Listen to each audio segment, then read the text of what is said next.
নমস্কার, এই যে চলে আসলাম আমরা ঈশ্বরীপুর মন্দিরে। শ্যামনগর, সাতক্ষীরা, ঈশ্বরীপুর, যশেশ্বরী মন্দির, যেখানে ভারতের প্রধানমন্ত্রী নরেন্দ্র মোদী এসেছিলেন এখানে ঘুরতে।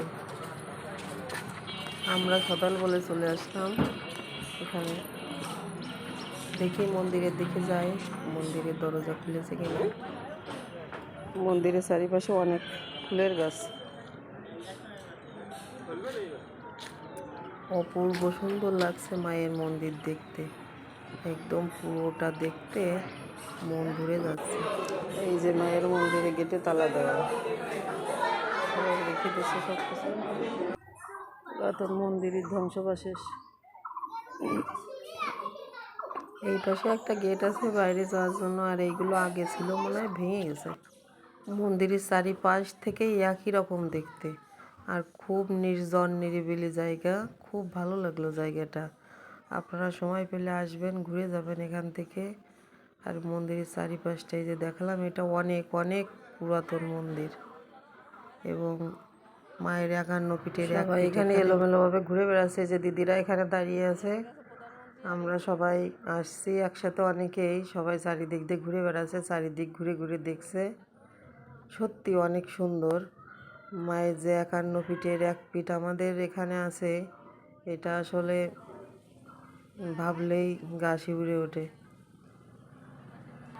সবাই মিলে আসলাম। আর মন্দিরের চারিপাশ দিয়ে বারান্দা এবং অনেক পুরাতন মন্দির, আর মানে খুবই মজবুত করে তৈরি করা। পুরাতন আমলে যেরকম ঘর ছিল না, ঠিক সেই ধরনের ঘর।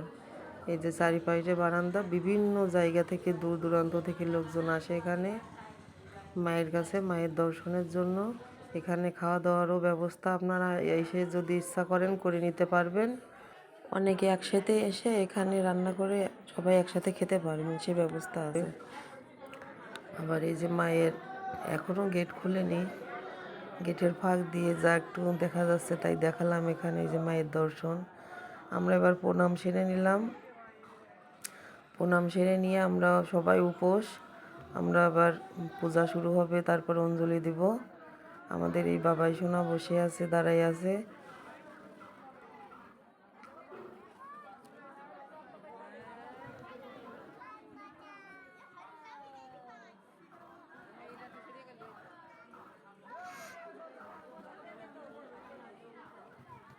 সবাই এবার এই যে বসে আসছি এখানে। এখানে মানে বাইরের থেকে যারা আছে সবার বসার জায়গা এটা।